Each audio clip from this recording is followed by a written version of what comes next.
We've got a framework that we use called HOLO, which stands for Humans, Organization, Landscape, and Objectives. And those are the design workshops that we go through with our clients in the think phase. And we do not move forward on any design until we have a proper product requirements document that covers everything. We took a step back and said, okay, we're going to actually force some time and a little bit of due diligence onto clients, which will help facilitate in the early stage so that we're not moving forward on anything until the strategy and the architecture and everything has been created.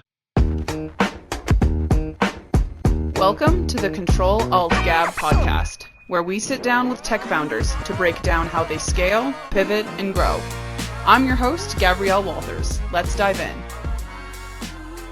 Hello, everybody, and welcome back to another episode of the CTRL ALT GAB podcast. Today, we are joined by the wonderful Marcello Gortana from Tennis. He is one of their founders, and we are very excited to chat with him today about all things tennis, not the sport, although maybe the sport, and dive into what tennis is all about, Marcello and his scaling journey. So thank you, Marcello, for joining us today. We're so grateful to have you. And Sounds great. Yeah. Thanks for having me, by the way. Of course. We are so happy to have you. I want to talk about what tennis's origin story is. I want to know why you named it tennis. I want to know what led you to be in the space that you're in. For sure. So it's a bit of a long story. I'll try to make it as succinct as possible. So I did a Bachelor of Technology in university. I was always interested in web and design. I worked in the print industry for a while. I was managing print campaigns across retail stores for Nike and a lingerie brand. I was always interested in starting my own thing pretty much my whole life. And I was very passionate about travel, actually, and surfing and the travel industry. One day I learned that you could surf on the lakes here in Ontario, and I started surfing on the lakes. And on one of my first days out, I met my business partner, Simon, and another partner of ours at the time. His name was Antonio. And we actually started a surf travel company. So we were running a surf travel company for a couple of years. We're spending a lot of time in Costa Rica. At the same time, we were also doing design and brand identity, print design services basically for companies. And one of our first clients was a hospital for sick children. So every now and then we would do a project for them. And all of this was out of necessity because we were running two businesses. I was working in telecom when we all met. As we were building up these businesses, I would work my 9 to 5 and I would go over to an office that we had on Spadina and I would work there from like 6 till 12. And I did that every day for a year. By the end of a year, I was like, okay, things are growing, things are happening, but I just can't continue doing this, right? So I migrated over to what is now Tennis and was also a surf travel company at one point. And we were running both little businesses and enterprises for a while and making a little bit of money. So things were starting to pick up on the digital side. And, I was looking at the work we were doing and the clients we were working with. And I was like, there's a huge opportunity on the UX and development side of the world and professional services. And I was learning more and more about the travel side. And there was a lot about it that I was getting a little bit disillusioned by.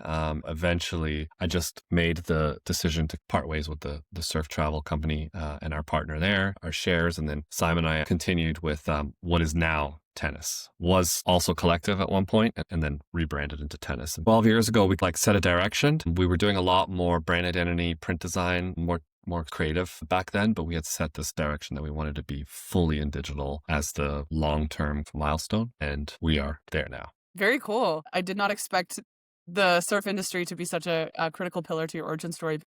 Yeah. I'm curious what, beyond just your interests and experience, was there anything else that a surf travel company and the design world? Like, was there any other parallels between that beyond just your personal interest and what you had experience in? I mean, really, although the fact that we all came from a design background really helped to position the travel company. And it was a lot of fun just thinking about design and brand and stuff for a travel company like the one that we had started. It's still around, by the way. It's called Surf the Greats. It's more on leaning towards online retail now since we split ways over a decade ago. It was just fun to work on a consumer facing brand and digital experience. And I think it was at the time, a lot of the digital experiences in the travel space or the tour space were not that great in my opinion. And so it was kind of fun to be like, okay, well, we can really make a really big change here. So that's about it, I think. Cool. And it sounds like beyond the evolution from a two-pronged company, changing names, Yeah. shifting. It was like having two babies basically at the Yeah. same time. Yeah, having twins with very different It was personalities. nuts. And how did those pivots impact health of in the growth of your company? Did that propose any challenges? Was there opportunities that were birthed out of that? Because those are very interesting shifts that a lot of companies that end up in the industry that tennis is in don't go through that type of life cycle. So I'm curious what that looked like. Yeah, all of that and the many pivots we have made since then have been a big lesson for me. I would say that we've only really been super focused in the last 4 or 5 years, and we've been at it as entrepreneurs for like 10 to 12.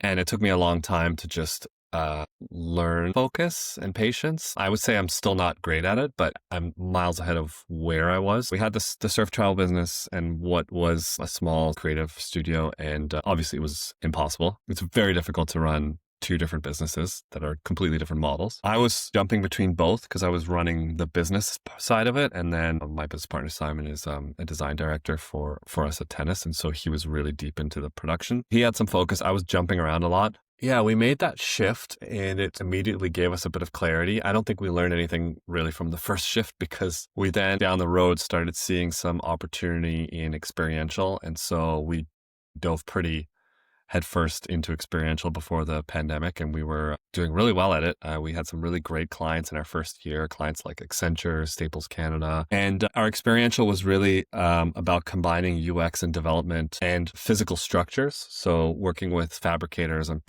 industrial designers to create these installations that people could launch at their conferences. All of it was always custom, always heavy on digital interaction, and it was so fun, so amazing. But every time we did one of those projects, it almost derailed the entire business because it would basically take 150% focus on that project for 3 months, and you did not have time to do anything else. So we went through that process again, and we were like, we really want to do this, but we can't yet. We need to focus. We spread ourselves a little bit too thin at one point, getting in too far into development without really nailing our UX process. And so we scaled that back and basically set in a direction where we're only going to do UX design. And we've been doing that for quite a few years now. It's really, really helped to just become a specialist, or further specialize, I should say. I get really excited about starting things and getting into new projects and building from scratch. I really like that. It's probably a gift and a curse because I constantly want to do this stuff, but I've really learned to restrain myself a little bit more lately because the focus is so important. Someone once gave me a really good analogy, and it was a mentor of mine, and he was describing it like there's a gardener really good at their job and there's a lot of opportunity, but then one customer asks, can you do the eaves troughs? And the person's like, okay, yeah, sure, why not? Like, you're the same customer, but now you need different equipment, different processes. You need to get a ladder. You need to get all sorts of different tools. You need to maybe do some learning to understand what you actually need to do to make sure that you're helping solve this problem. And it's just such a different process that it can hurt what you're good at. Constantly remind myself that we are more like the gardener than the all-purpose handyman. Yeah, I love a good analogy. I have a bad track record on the show for trying to whip out these figures of speech and sayings and butchering them horrifically, but I actually think I know this one. Something like a master of everything is an expert in nothing type thing. Yes. And I think especially with founders that love to be on the front end and the building from the ground up stage, like yourself, get themselves in pickles sometimes where they like to create so much that they overcreate and then find themselves in this place where they're spreading themselves too thin. They're going after too many markets. They're having too diverse of an offering, and then they're not really able to scale up anything because they're dipping their toes in a bunch of different areas. Totally. I am imagining you can probably speak to that experience as well, just by the nature of trying to run those two companies and working two full-time jobs at the exact same time. Yeah, totally. Beyond the lesson of you can't do everything all the time and be able to put 100% to everything, what are kind of some other big takeaways that has, had some positive impacts for what you've been doing so far and basically from then to now? First of all, you mentioned some stuff that we're still guilty of.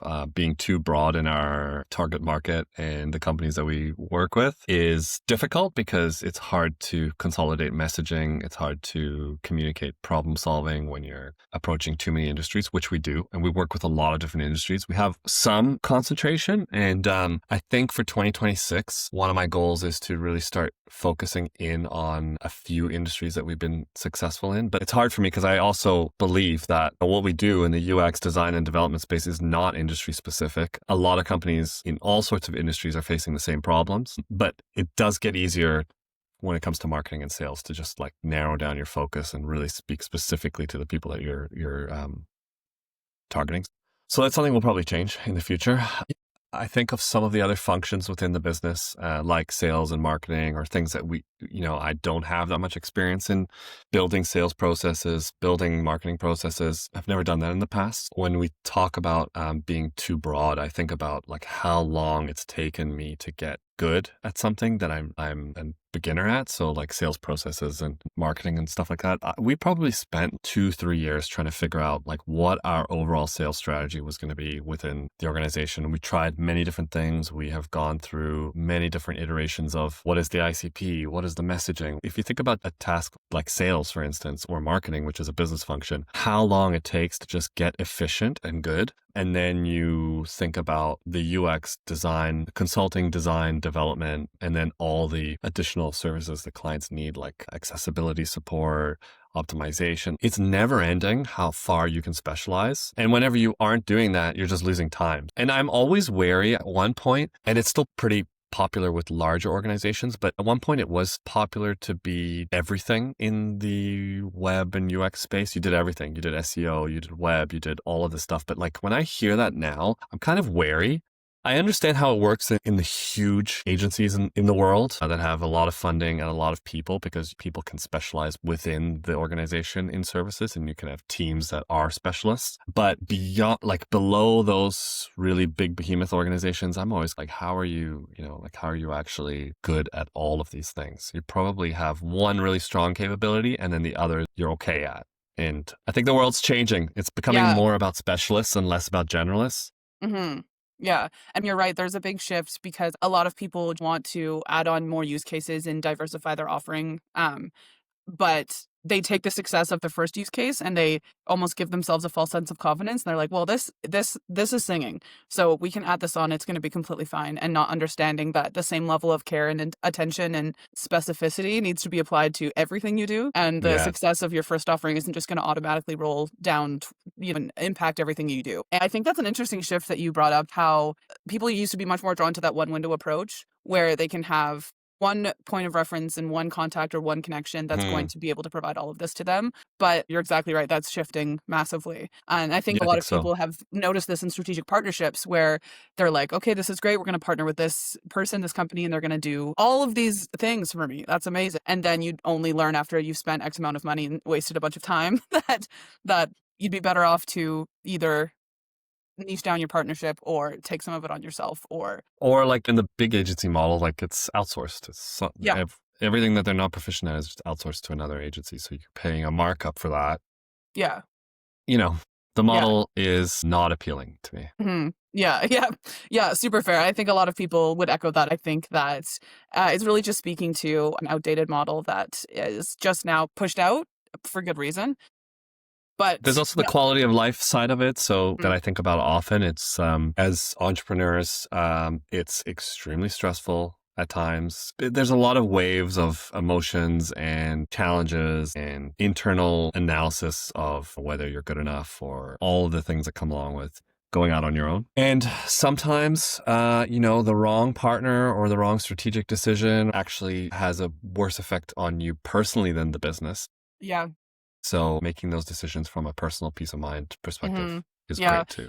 So I could tell you, like for those experiential projects, we did a really amazing one for Accenture. It's on our website, the case studies there. It's probably my favorite project that we've ever done. It's just so cool. And we launched it in Montreal, Calgary, Toronto, Vancouver, and then the US. And part of it involved like a giant installation that was fabricated out of steel that we could set up, break down. We were doing real-time analytics. So basically when you came in, you got a name tag. We had some tech in there that we were tracking where you were moving and presenting all that data across the conferences. And then you could go and put your badge in a kiosk, and this huge structure and screen would tell you like how you've been experiencing the conference, who you've been closest with. Super fun, super inspiring, just an absolute, I don't even know how to describe the little amount of sleep that we got over the 2 weeks that we were actually putting on the events and the experience at conferences. We did the entire thing in 3 months from ideation to execution. In those 2 weeks, we were also shipping these structures from province to province, and then like midway between provinces, transferring from one delivery company to another delivery company. It was just insanity. And it was magic, but it was everything, literally everything. The logistics, Accenture supported a lot with that because they have their own partnerships with the logistics companies. But we get the deliveries in Vancouver in crates, have to figure out how to get them up to a 30-second office floor, look at the floor plans, make sure we knew where we were setting everything up, break it down at like 3 o'clock in the morning, ship it out by 5 a.m. And then 2 or 3 days later, we were doing it in Montreal. And then 2 days or 3 days later, we were doing it in Toronto, and then troubleshooting, supporting it while we were doing it. It was awesome, but wasn't our business. Like that's a whole separate entity that we could start up at some point with its own staffing and support. We were just making it happen with 3 people, 4 people. And it was really hard. And I would never want to do that regularly because it's just not sustainable. So as soon as that project ended and we could just focus again, it was like a relief. I'm curious because that's a very big experience. And I think specifically with something that takes up so much of your time and requires that level of buy-in where ultimately your life goes on pause and that's your entire existence for the time it needs to be. What lessons did you learn from that beyond just, don't bite off more than you can chew, that has led you to influencing how you make choices and how you take things on with tennis now? One of the things that we learned from that was, again, because it wasn't our core practice at the time, we had not invested the time in figuring out the process. And we have a process that's pretty solid with our UX practice, but we take it and apply it to all creative work that we do. But we didn't really in this instance because it was maybe our 3rd or 4th experiential project. We were still like learning how to even produce this stuff from a business model, because it requires so many different vendors. One of the things that we did learn from there was that, I mean, we've always had a huge value on process, but when it came to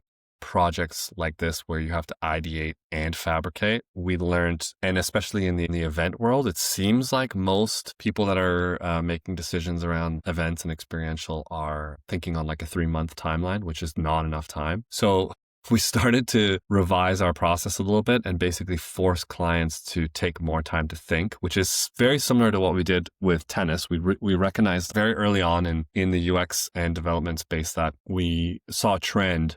We would start working with a client and then start to realize that they haven't got it all figured out. And so we were doing too much thinking and doing at the same time. And that was affecting everything: efficiency, how long projects took, client experience, all of that stuff. So we took a step back and said, okay, well, we're not sure that clients really know what they want or really know what the problem is. They know what the symptoms are, but they don't always know what the problem is. And they don't always know what the inputs are that we need in order to create good outputs. And so we basically created a process that forces them to take some time to think. We actually called it our think phase, but it's basically like a discovery. We've got a framework that we use called HOLO, which stands for Humans, Organization, Landscape, and Objectives. And those are the design workshops that we go through with our clients in the think phase. And we do not move forward on any design until we have a proper product requirements document that covers everything from like, what are the organizational goals here? What are all the tiers of humans with internal and external users? What are the priorities? What does the landscape look like in this space or this product that you're trying to build? Like, what does the competitive market look like? What are the workflows that we're trying to support? All of these things that we noticed in the past when we would start working, we were trying to figure this out with clients while designing. So we just took a step back and said like, okay, we're going to actually force some time and force a little bit of due diligence onto clients, which will help facilitate in the early stage so that we're not moving forward on anything until the strategy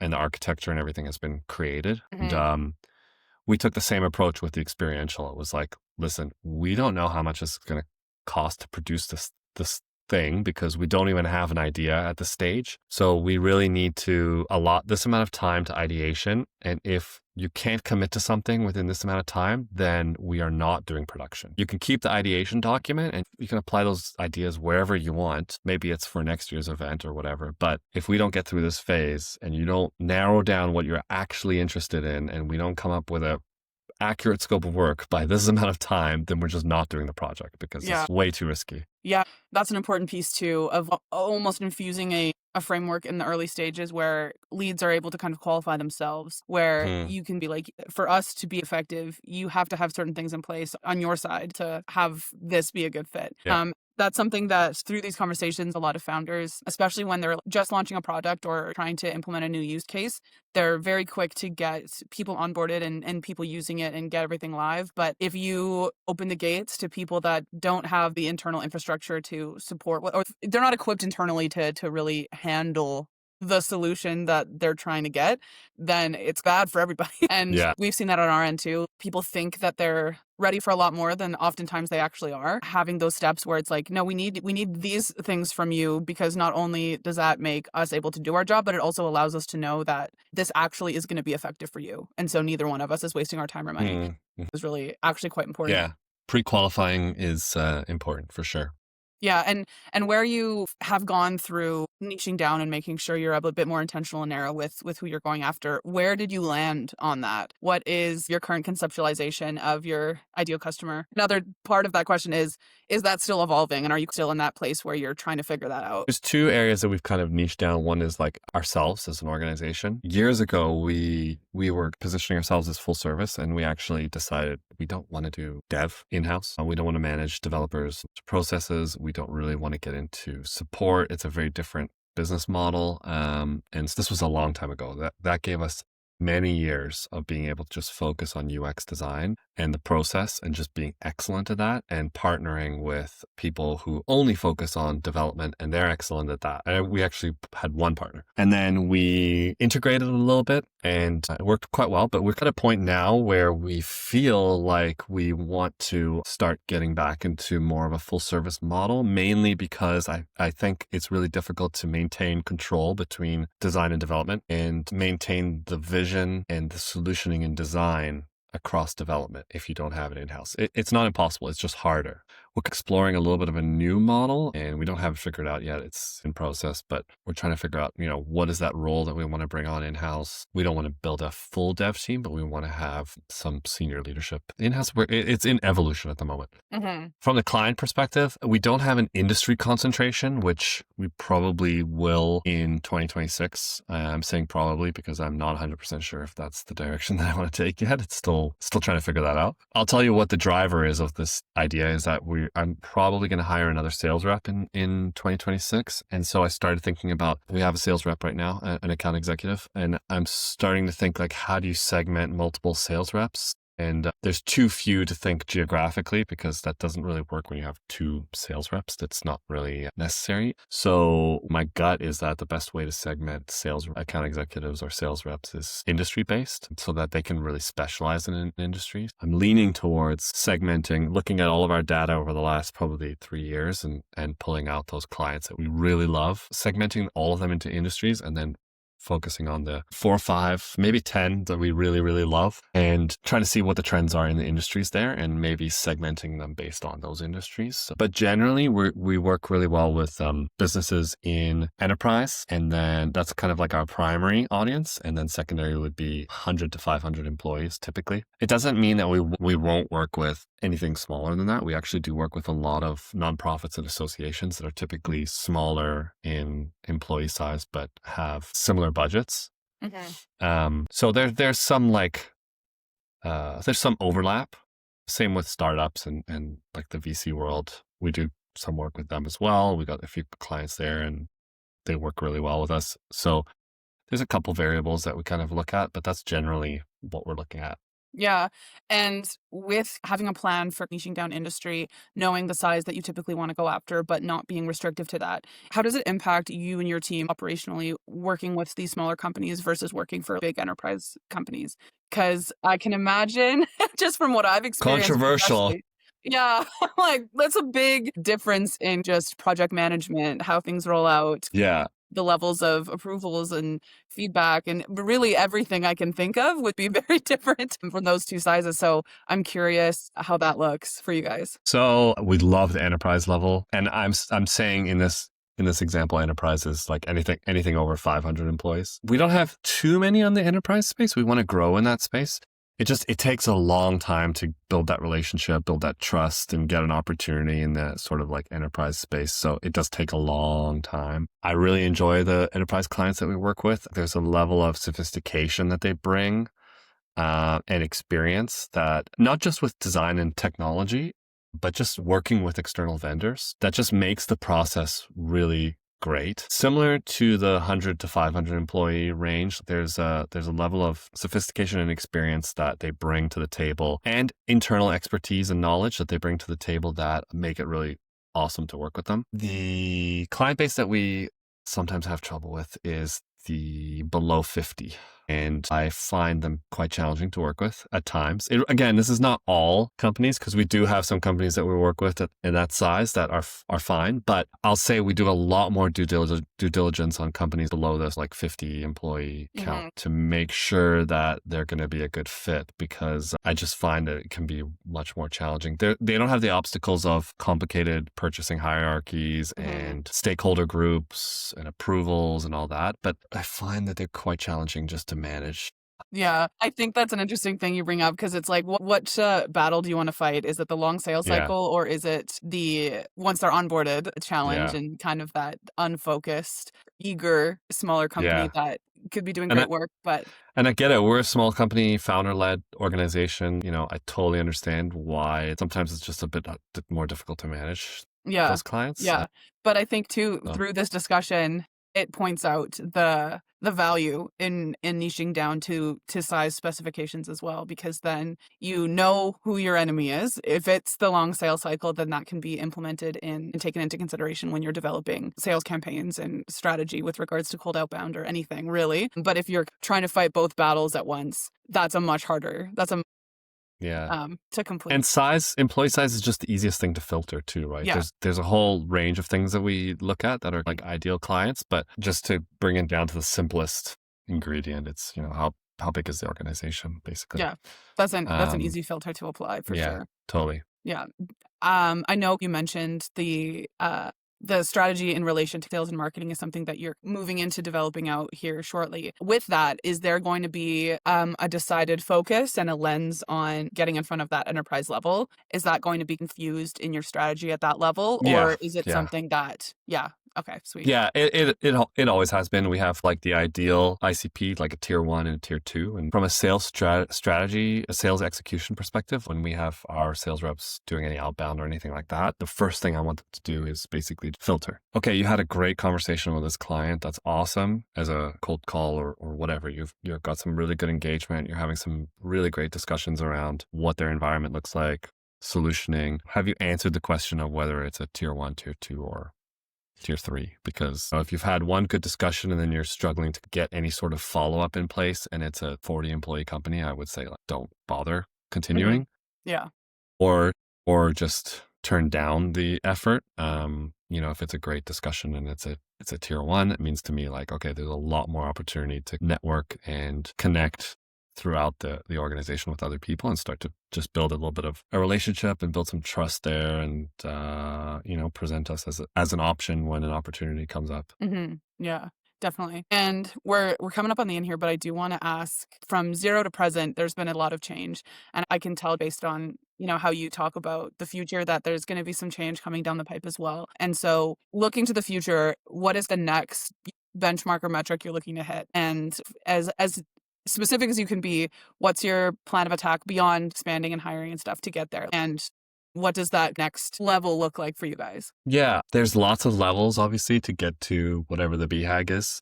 I look at companies like Conrad Group, Wrangle, Fantasy. I look at those organizations as like the North Star in terms of what's possible. Conrad Group is a $100 million company founded by, two guys that started out of university. I don't know how we're going to get there. I have a strong leaning towards like some sort of acquisition strategy once we get to a certain size and starting to bring on some potential smaller agencies into the tennis ecosystem. That's my ideal world. When that could happen, I'm not sure yet, but I also want to be Canada wide. We've got quite a few clients here and we're really focusing a lot on Canada at the moment. I would say the US is starting to become more viable for us in terms of client expansion and acquisition and stuff like that. But we have got a big focus at the moment on just expanding as far as we can within Canada and then slowly also including and trying to expand into the US. Maybe not physically, but maybe physically. I'm not sure yet. And yeah, just starting to look at what acquisitions would look like. I think that's probably the most realistic way of just scaling, continuing to scale as quickly as possible. So those are just a bunch of ideas that I'm like consistently thinking about as we grow and scale the business. Yeah, it's good to have, even if they seem far in the future or lofty, or to have those on your vision board in the back of your mind to just Yeah, for sure. unify really everything that you do, even if it's just subconsciously. I think Yeah. that from starting with Freshly, Ashley, our CEO, is so about mindfulness and talks about how important it is to be aligned as a person so you're able to move through life and move through all these challenges in a way that's going to bring you closer to your goal. And I think that that's a really soft qualitative approach that's hard to measure. And so a lot of people go, how important is that really? But I think that being able to It's critical. hugely important. Yeah. What's the saying? What isn't measured doesn't get managed or something? What's measured gets managed? Something I like like it. that. I've never heard it before, but I like it. I think it's correct. Yeah. It's a good thing for everyone to remember because Yeah. like, as you start expanding and you start hiring people and you start hiring, if there's a problem within your business you don't have an answer to, the first question should be like, how are we measuring it? Like, what is the data? Because if you're not measuring anything, then you're not able to manage it. And It's I not think even, it's the yeah. same with, It's I hard think to it's the treat it same as with your something real. your BHAG. Like, get as explicit as possible because how are you tracking whether you're moving in the right direction if you don't have anything that you're measuring or tracking against, right? So Yeah. kind of critical. Yeah. Otherwise, I mean, there's something to be said about just continuing to do what you do and not having a BHAG. That's probably pretty fulfilling too for some people. Well, yeah, I'm sure there's, there's a million different types of people out there. I'm sure there's Yeah. someone. Yeah. Yeah, it's maybe a bit less stressful. Yeah. I'm sure those people go through life and life is just so happy and easy. But yeah, especially in these discussions with founders specifically, it's so clear to see who recognizes how personal being a founder is, and then the folks that really externalize their role as a founder of their company. And if you fail to acknowledge that personal element, you're setting yourself up as a person for struggle and being aligned on your goal for both yourself and for the health and the success of your company is hard to do, and it's hard to wrap your head around and recognize the importance. But I think that it's critical. Yeah. Yeah, it's a good point. The personal side of it is really important. I think a lot of entrepreneurs probably maybe don't dedicate the time for that. I know I don't at the moment, but Well, it's hard to, especially when yeah, you're wearing a billion hats and you're in the scale up side and you're like, okay, well, both I'm the founder and the CEO, but I'm also the sales rep and I'm also the CTO and I'm also the people officer and I'm also all these other things. It's hard to be totally. like, and I'm also a person outside of this, and I need to pay equal attention to all of those parts, and eventually you're going to run out of stuff to give. So I have two really young kids too, and I think that's probably partly why focus has just started to come naturally to me because I literally do not have any time. I've got a 9-month-old and a 3-year-old, and it is so hard to do everything that's required in an entire day. Yeah.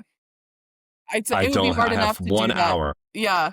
Like, it would be hard enough to do that without having a family or without Oh my having gosh, totally, kids. exactly. The Accenture example was like, I don't even think I was dating at the time.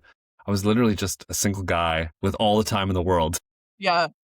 Yeah. And then you think you're busy then, and then life comes Yeah, at you, exactly. and you have a wife and a kid, and or kids, and you're like, cool. Well, I thought I had no time before. Boy, was I ever that wrong. wouldn't have even been possible at this stage of my life. Yeah. Yeah. It's interesting, the timing of all of those pieces. My partner's brother and sister just had a baby as well, and we were up there just helping, and neither one of them are a founder. Neither one of them are a CEO. Neither one of them have a job where they have to be working 15 hours a day. And it's still such a challenge and such a time suck. And like, I really have all of the admiration in the world for not only parents, but parents that are able to take on big, complex projects of their own doing and make them successful. So kudos to you for that, because good Lord, that's a challenge in and of itself. Yeah, some And I days it think seems also is impossible. another example of how critical it is to recognize yourself as a founder in all of the areas that you are one. And that includes being a person and a father and a husband and all of those pieces too. And failure to treat yourself as an entire being, I think, really is just a disservice. So not to get so philosophic with it, but I do think that's a really important part. And so and if you haven't figured out like process and stuff by the time, it's a lot harder. It's a lot harder to do at that stage, for you sure. really have like period of time there where you're kind of like need your team as much as possible. Yeah. Yeah, definitely. Awesome. Well, we're coming up on the end here, and I just want to give this last minute for you to tell folks where to find you, if there's anything they should look for in the coming weeks or months or years or whatever. Maybe not Sweet. years. I don't know if the attention span is going to be that long, but let us know where to find you. Let us know if there's something coming down the pipe we should take a look at. Cool. Yeah. Yeah. I mean, my website is www.designtennis.com. And I also just generally like connecting with people on LinkedIn. So we actually do quite a bit of content as well, and just like content thinking around design. What is design? What's the process? Like, how does this stuff all work? Just because my business partner and I enjoy thinking about that stuff. So we have a YouTube channel as well. And we got a bunch of content on there too. So those are the primary places, but I've been really enjoying LinkedIn lately. We've started getting a little bit more serious about content marketing, and it's actually started to create some really great discussions and expand my network there, so that it's starting to feel a little bit more like a community than just a place where you do outreach. So I've been really enjoying LinkedIn, and I'm always available on there. Awesome. Well, you heard it here, you guys. Find Marcello on LinkedIn. Take a look at Design Tennis website. Reach out to him if you have any questions, or if you have use case for tennis, and find him, talk to him about all the things. Follow along for the show too. Follow us on our YouTube, follow us on Instagram, everywhere, freshlypressed.ca. And thank you again, Marcello, for joining us today. It was so great to speak with you. I hope you had a ton of fun. And yeah, that was great. Thank you. Awesome. And we'll catch you guys next time. All right. Yeah, awesome. Thank you. Thanks so much. Thanks for having me. I enjoyed it. Thank you for listening to the Control Alt Gab podcast. Be sure to like, share, and subscribe. And I'll see you on the next one.